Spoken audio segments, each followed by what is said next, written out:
What's up, comic book fans? Pete here from Comic Books Transformed, where me and my good friend Brian over there talk about comic books that have been adapted into streaming shows and into movies.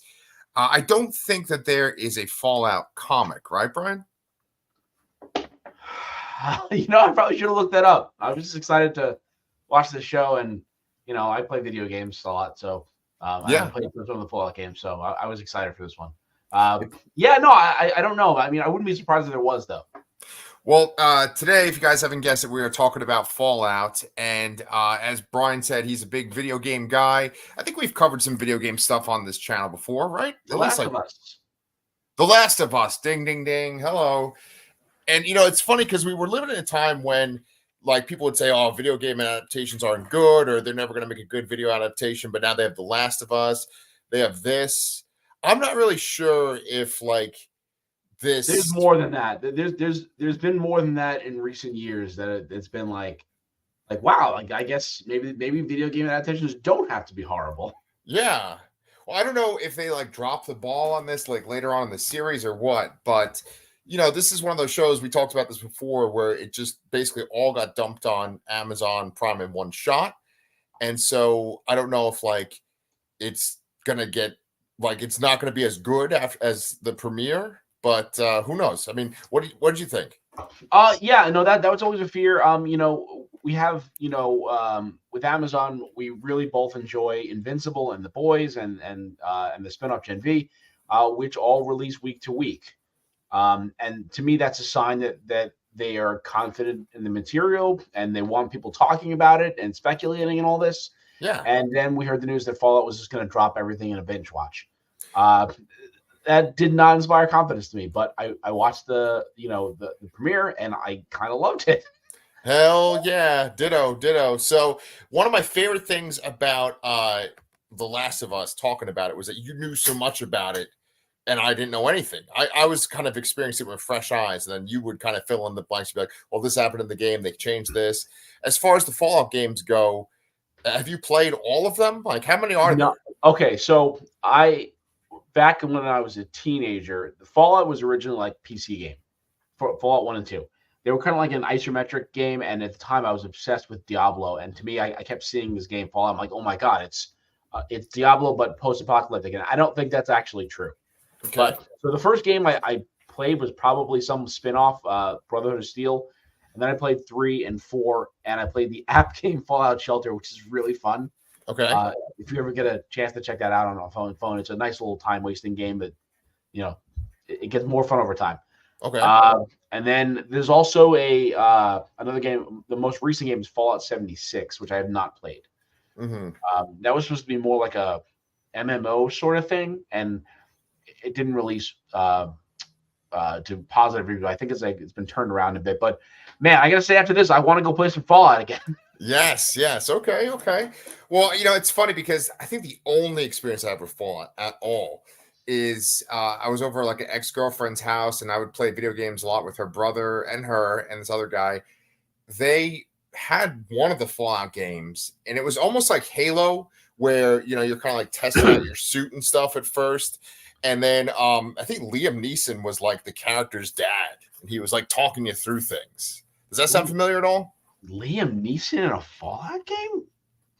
I mean, maybe I'm thinking of a different game, but to me, watching this game, I'm kind of shocked at how much stuff borrows or is inspired by Warhammer, right? Because you see this Brotherhood of Steel and these giant guys. What are those guys called? The big armored dudes. That's called power armor. Oh, okay. And there's just dudes in them. So yeah. Yeah, it's a common gaming concept, right? Master Chief has this special Mjolnir armor. These guys have this armor. In Warhammer, they have this special armor. And a lot of the times you have to be genetically modified or go through crazy surgery to get it. Do they have to have the crazy surgery and stuff to have this kind of armor? In the games, no, you can just find it and put it on as long as you got a power cell for it. So yeah. Okay. I don't think you need anything special. Okay, yeah. It's just so much stuff seems to be inspired by Warhammer, which started out in the 80s. And it might just be that it's like a type of genre where it's like you're this armored person in this like kind of war-torn wasteland. But I think like guys like us and just people in general that are into gaming like eat that shit up. Yeah, and you are correct. Liam Neeson played a character in Fallout 3. So There you go. That was the one. I think it was on Xbox 360. yeah, that's where I played it. That's the DC one, Washington DC. So that was cool to kind of explore that area. And I went there around then too. I think no, that was later. Never mind. Okay. Well, so are you that familiar with the lore that you could kind of tell? Oh, well, they changed this, they changed that, or is it like No, the lore is pretty dense and it changes. I don't want to say it changes, but I mean it's generally each game is so focused on the local area that it takes place in. Like the first games are in like New California, the third game is in is Washington D.C., and the fourth game I believe was like the Boston area. And it's more about the what's going on in the area at the time, and there is some lore that fills in the backstory, but it's more about what's going on at the time, I guess. okay, like what's happening in the present, and then like that game that you said was an app on your phone. That's like all the stuff that's in the vault, right? Yeah, you just manage a vault. Yeah. Okay. So you're kind of like Kyle McLaughlin. Yeah, but it's like you like place rooms and you assign workers and all these things, and there's like it's like a resource management game sort of in a way. Okay. Oh, we could go into detail about that when we talk about the vault, but let's talk about the behind the scenes stuff. So, one of the showrunners is the person that co-wrote this episode. Her name is Geneva Robertson Dorette. And it's funny because I put like a question mark on this ticker. I don't know if it's just accidents, but it's like, is she the showrunner? But anyway, she, I had to look her up. She, was a writer on this. Obviously, she wrote or she was a co-writer on Captain Marvel from 2019, the movie, and then she was also a writer on the Tomb Raider movie from 2018. Okay. I don't think I saw that actually, but okay. Yeah, I don't think I saw it either, but it's very clear that like she can write a female action character. Yeah, that's for sure. The other people involved, it's kind of real interesting behind the scenes. Is there's another dude and his name is Graham Wagner, and Graham is a producer, but he's also written things, and he's written on The Office, he's written on Silicon Valley and Portlandia, amongst other things too. So it's almost like she's got the female action thing covered, and then he's got the humor covered. Yeah, I was gonna say those sound like very much comedy centric projects. So yeah. And I was actually surprised at how funny this show was, but then I was even more surprised at how disturbing it was too. Yeah, it's funny. I went into this thinking like, oh, I wonder if I could watch this with my son or not. And I mean, thinking like, oh, I know it's rated R, but then I quickly realized no. Yeah. We'll go into that too. I just want to get one last person on there, Jonathan Nolan. Did you know he was connected to this? I did not actually, and I saw his name plastered all over the end credits though. So yeah, so Christopher Nolan's brother, and that is by no means like, oh yeah, well he's just Christopher Nolan's brother. This guy has been involved in a lot of things. He was a writer on Memento, The Prestige, The Dark Knight Rises, Interstellar. That's like his collaborations with his brother. Then like on his own, he also did that show Person of Interest, which I think was actually supposed to be good, even though it was like a CBS procedural. And then he, of course, did Westworld. That's kind of like his main baby, you know? Okay. Yeah, no, I didn't. I think I watched the first season or part of the first season of Westworld, but I didn't continue with it. Yeah. Probably because I didn't have HBO anymore at the time. Oh, that affects things, right? But like when you watch this show, you can kind of tell, oh yeah, this is connected to someone that has worked on Westworld, because I mean, it's got a little bit Western aesthetic to it, but then it's also like kind of cruel and mean-spirited in some ways. Yeah, and that's the kind of vibe you get from the games. Like, there's really not anybody out there that's good overall, you know? Right. So, I mean, generally your player character is perceived as that, I suppose, and maybe you can alter that by your own choices and all. But yeah, like most of the groups you run into, like, have these kind of not so positive like motives, I guess, or their actions really don't line up with like a traditional good thing, I guess. Yeah. Well, that's like The Last of Us, right? Where like the main guy, shit, I'm forgetting his name, the main character, Pedro Joel. Pascal. Joel. Yeah, Joel, like he does things, at least in the show, which I'm sure mirror the game, where you're like, oh shit, that's kind of fucked up what he just did there. Yeah, but I'm not talking about characters necessarily, but like the factions, like the Brotherhood of Steel, and then Vault-Tec itself. They mentioned one of the government entities, the Enclave. Like none of these things really have good intent, like pure intentions, you know?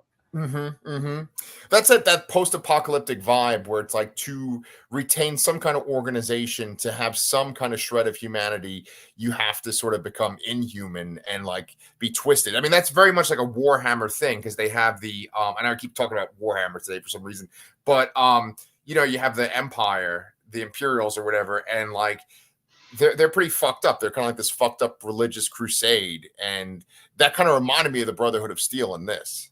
When did Warhammer start, out of curiosity? Because I don't think I know.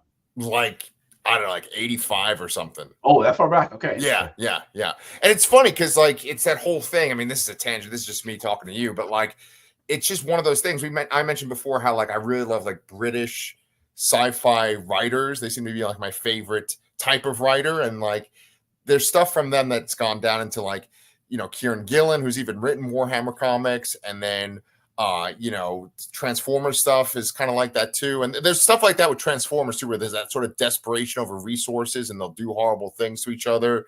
So I like that aesthetic of like, you know, an organization trying to keep order in a chaotic world and they have to like essentially be evil, even though they think they're good. Yeah, that's basically, well, no, some of them are straight up evil, I think, but yeah. Oh man, if my wife was watching this, which she would never watch this fucking episode of us talking right now, she'd be like, Pete, you're talking way too much about fucking Warhammer. Actually talk about the show. So let's go to that first scene, huh? Let's do Walter Goggins. So is that guy the ghoul in any of the games? I don't think any of these characters are specifically from the games. There are ghouls. Ghouls are just mutated humans that have melted faces essentially, and they do live longer. I don't recall them living like 200 years or whatever the time jump is. Maybe it's been a while since I've played a game, but ghouls are like a race essentially, really, rather than a particular character. So is it like a thing where they're just like not zombies, but like corpses in the ground, and you could like bring them back by giving them some sort of concoction? It looked like they had like IVs planted into them. I don't remember that. To me, they're just irritated humans that are all disfigured. That's how I took it. I don't recall ever finding a ghoul in a coffin. Okay. I mean, like, like I said, it's been a long time since I played a proper Fallout game. Like I think Fallout 4 came out around when my son was born, and I was playing it, and then I think I stopped because I just didn't have time, and I don't think I ever went back to it. Oh, okay. Well, I mean, like the ghoul, like a ghoul in like horror sense or like the mythology sense is like a creature that like lives in a graveyard, eats human flesh. These guys are just basically like irradiated kind of scavenger people, right? Yeah, essentially, yeah. And then there's an aspect of it, you know, if they're like kind of too far gone, they're called feral ghouls, and then they're more like that kind of thing, what you described prior. Okay. Well, like I feel like with Walton Goggins, right?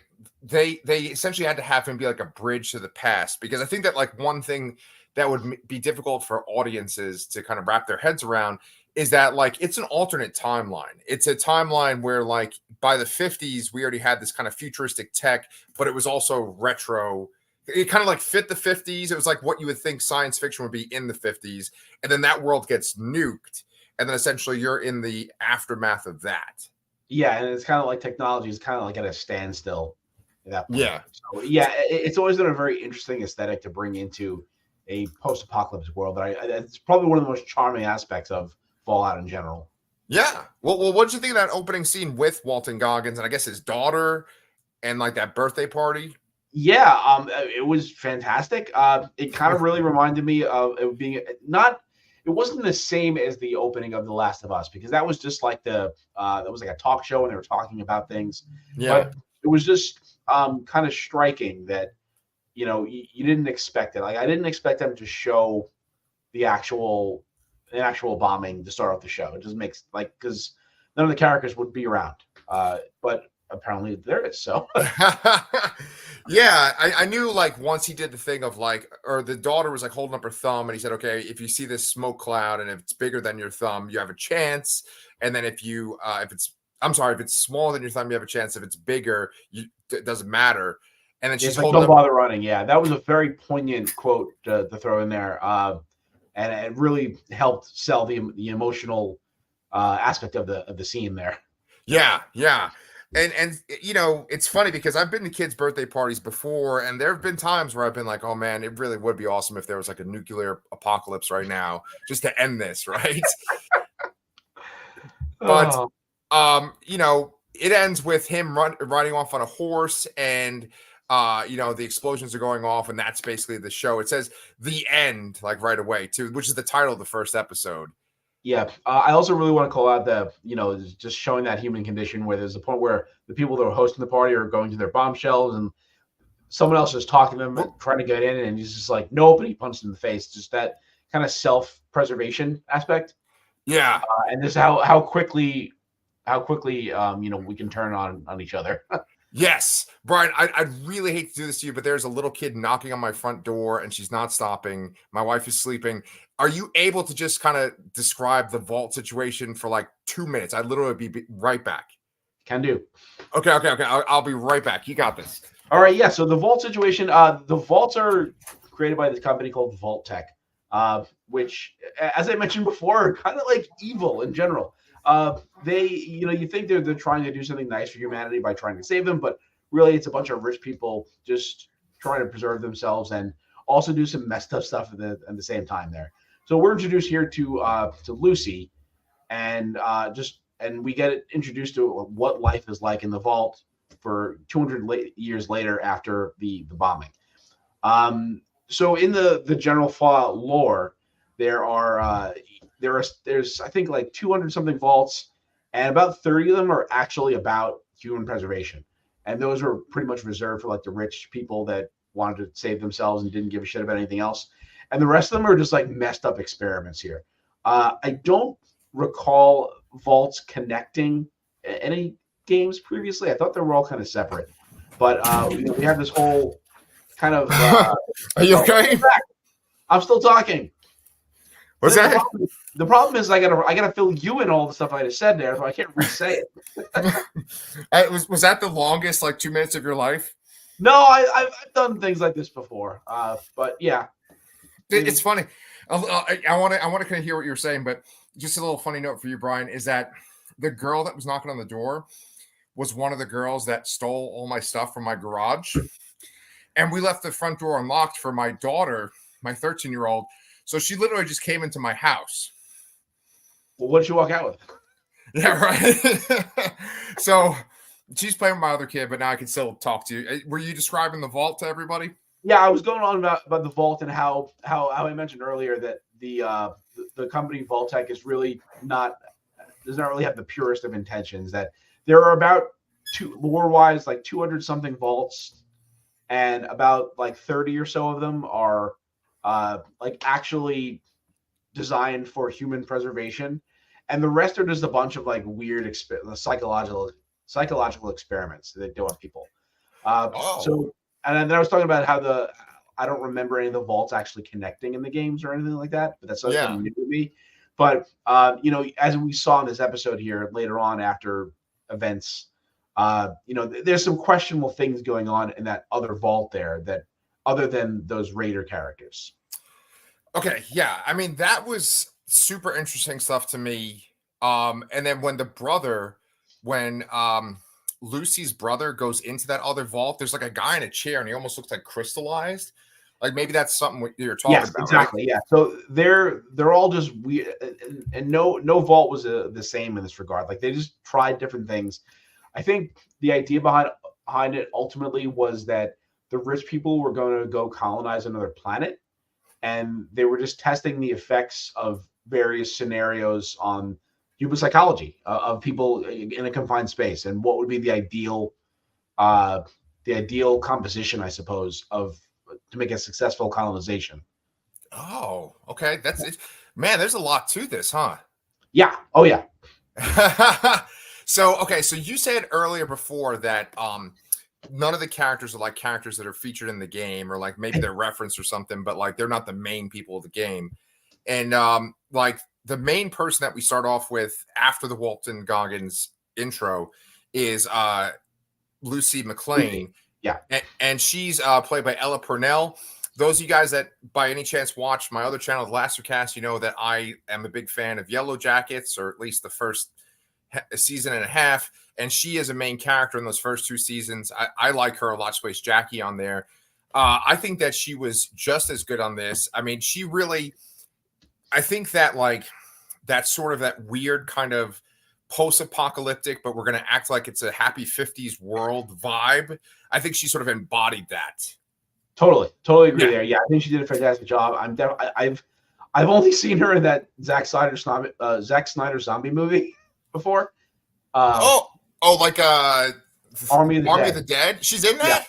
Yeah. She's Dave Bautista's character's daughter. Oh, okay. I was worried you're gonna be like, oh, she's like some woman with like a shape, like a sawed-off leg, and she's like a prostitute or something. That'd be kind of funny, but no. Honestly, though, in that movie, she effectively got everyone killed. Oh, okay, yeah. So yeah, so her character kind of sucked, but she was good in it, and I think she's excellent in this. But you're right; she kind of embodies that happy 1950s-esque vibe here. And I'm assuming here that Vault 33 is one of those idealistic communities that was made with good intentions. Although there's some weird stuff in here that I don't really remember ever being a thing. Like I feel like the show is a little more sexually explicit than I remember anything in the games being like. Yeah. Like there's a point where Lucy is walking with, I guess, like her, I guess is a cousin or something. I'm not really sure. Yes. That's pregnant, and they're talking about Lucy getting married. That's like a kind of like a shotgun blind wedding sort of thing. Right. Somewhere in another vault, because I guess it's to kind of have different DNA mixing here for future generations. But they mention cousin stuff, and I'm like, what does that mean? But then later on, they clearly clarify what she meant by cousin stuff. Oh, absolutely. They mentioned the cousin thing like 3 times at least. Yeah, that was a little weird. I was not expecting to hear something like that in the show, to be honest. Yeah, the cousin is like one of the main characters in the first episode. He's this guy that's in charge of like opening the doors in the vault.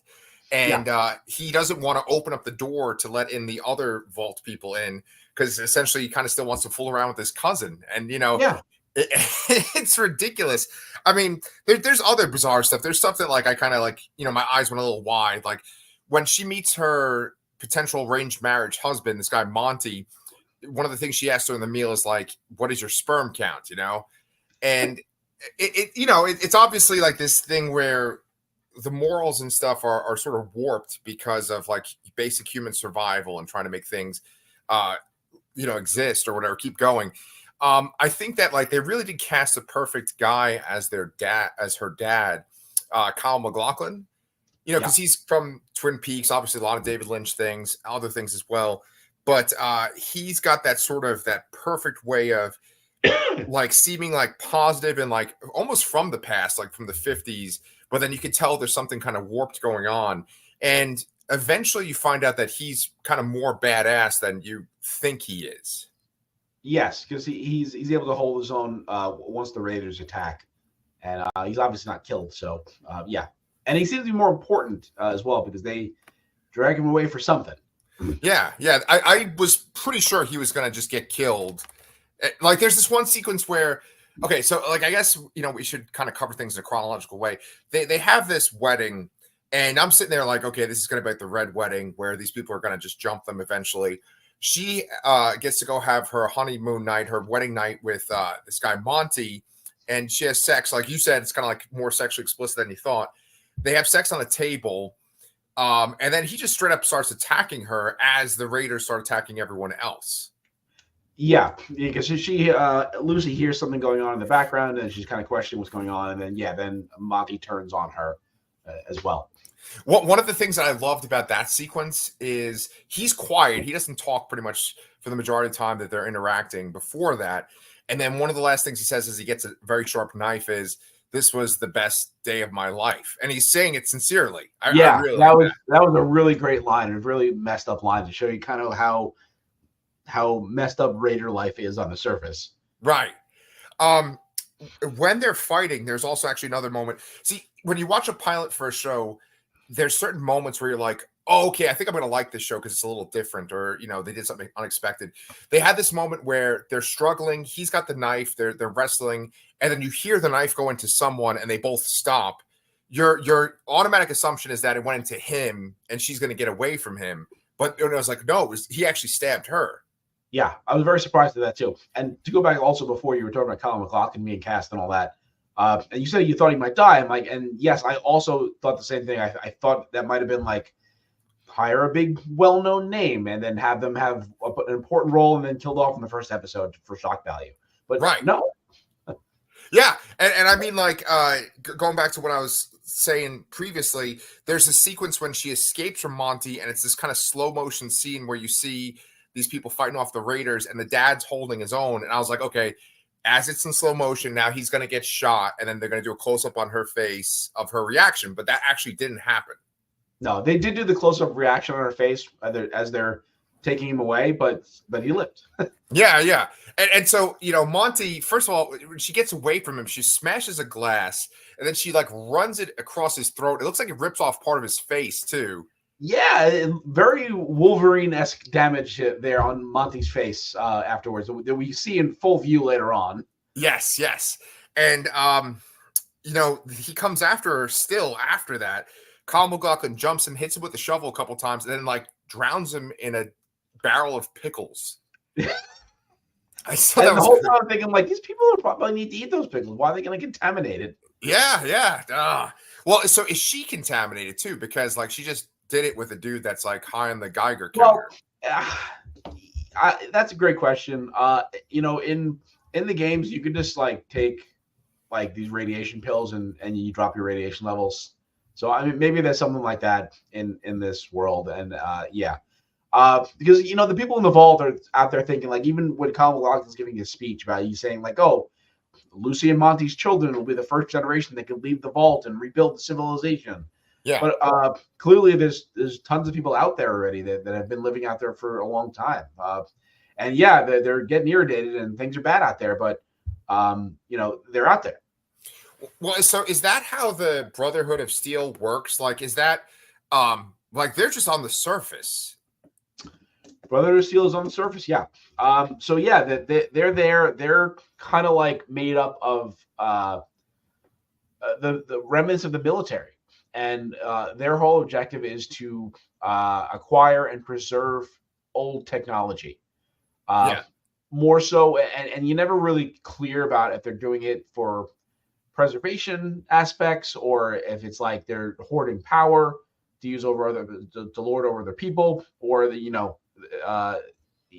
never know what their intentions are. But sometimes you'll see a paladin or a knight, and you're like, oh, okay, this might be a good guy here, but the organization overall maybe not. Yeah, and so the main character Maximus, just going by what you said, he's a guy that isn't in the games, and like I personally kind of felt like the stuff in the vault was more interesting and exciting than that stuff, even though aesthetically I thought it was pretty cool to see. I was like, okay, let's go back to the vault. Did you feel that way? I do like the vault stuff, but I mean, I can't lie that, when you get the game, the thing you want to do the most is get power armor. Oh, okay. Because it looks awesome and the weapons are awesome with it, and it's just fun. Oh, okay. I was still interested in the story overall with Maximus, though. It is nice to see kind of the training regimens of the Brotherhood. Usually, you just kind of meet some of them, and the third game you actually do like go to their headquarters, I believe. Okay. I don't remember, but yeah, no, I did like the vault stuff better because there was kind of like, I think they spent more time there. First of all, yeah, it had a more compelling twist to it with I wasn't expecting the Raiders to come. The other vault to be the Raiders, and then everything to go to shit. So yeah. I think yes, that was more interesting to start off, but I'm not gonna rule it out as being lesser yet. Yeah, yeah. Well, like the Brotherhood of Steel stuff, like it's sort of what you would expect from this time period, this post-apocalyptic time period, and the Vault stuff I think is more unique than what you would expect from this time period.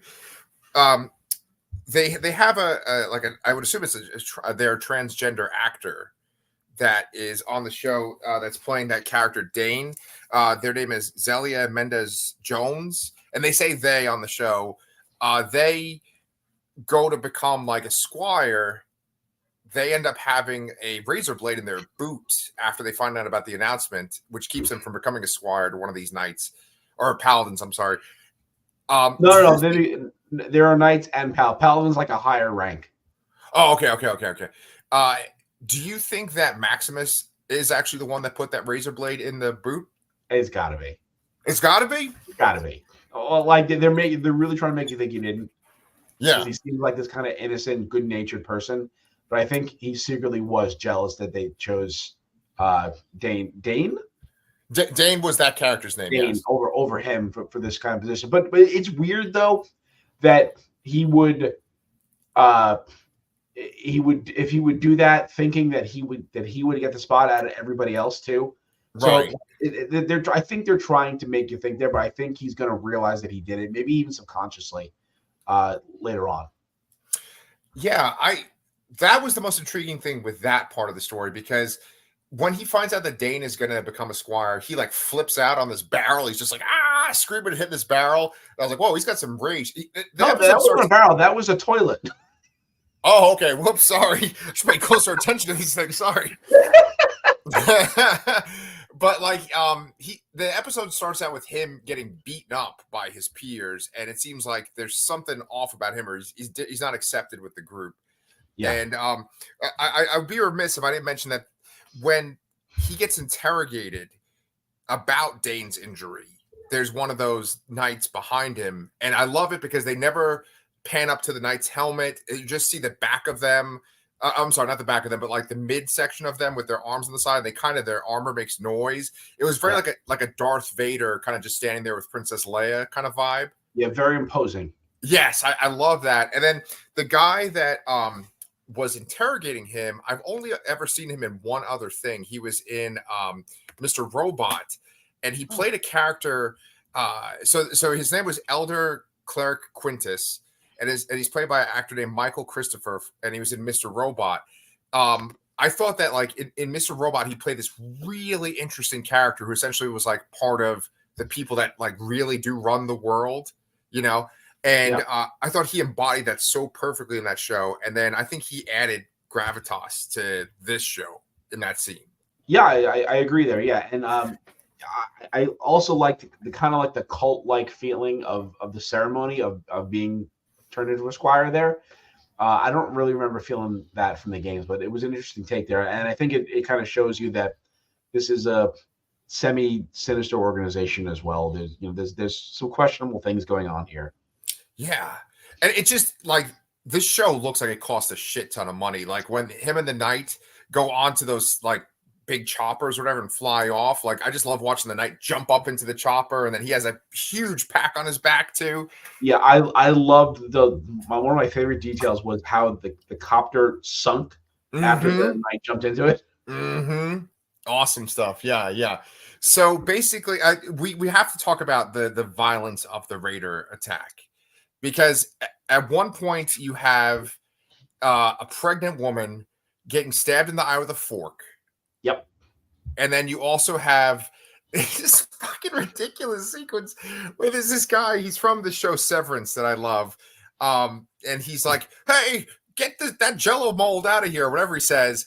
Yep. And then a Raider shoots the Jello mold and then proceeds to take that gun and then put it in a guy's mouth and then shoot like multiple people through the guy's head. Yeah. Incredible. Yeah, it was very, very violent, but I imagine that's what, a Raider would do.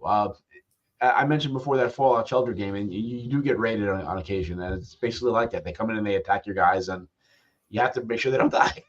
Wow.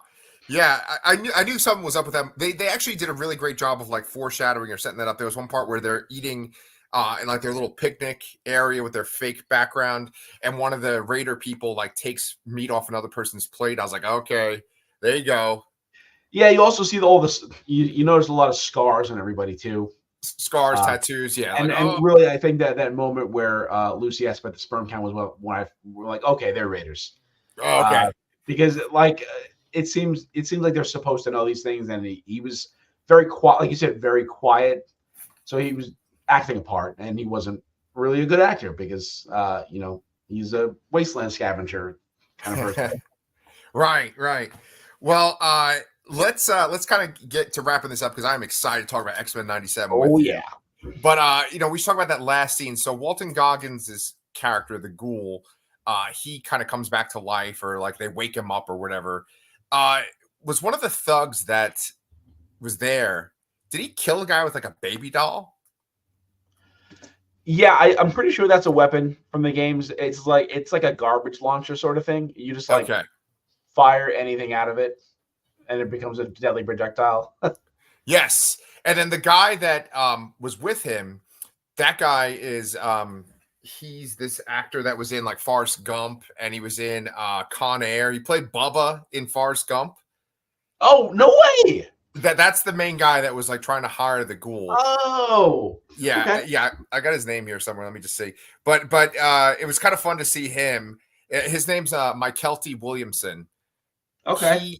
He tries to recruit the Ghoul. I didn't understand the thing with the chicken. What was up with the chicken? Well, they're basically saying that if the Ghoul was feral, meaning he's too far gone, he'll go after the chicken immediately. Oh, and eat it essentially. Yeah.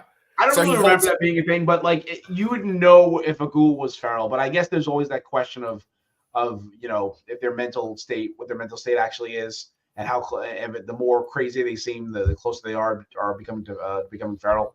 Okay, and so he literally picks up that chicken and puts it down by the end of the episode. Yeah. So then fun little sequence. Yeah. The Mykelti Williamson guy, he like name drops a few things during that sequence. He mentions a guy named Dom Pedro. Then he mentions a witch named Moldaver. Are those people that are in the game? I don't think so. Okay. I could be wrong. I absolutely could be wrong. It's been a while, but I think they're using all original things here. Maybe.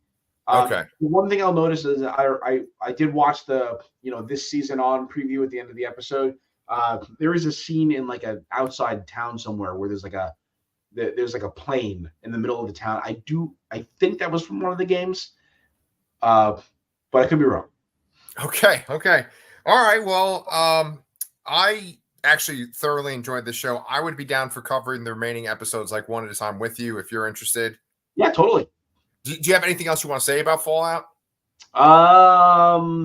No, I think I'm gonna. I'm probably gonna go reinstall one of the games and start playing it again tonight, though. I think I might get the app based on what you were saying, the Vault one. Yeah, it's nice. A fun little game. Yeah. Yeah, but the reality, folks, for those of you watching at home, is that Brian and I are like two horny teenagers about to get it on. I mean, that's kind of weird imagery right there, but we're just dying to talk about X-Men 97. And we're not even cousins. Yeah, we're not even cousins. We can't even do cousin stuff. That's right. So anyway, that's a great note to end the show on. Make sure you subscribe to Comic Books Transformed. If you want to watch our X-Men 97 number 5 episode review, check out our next episode.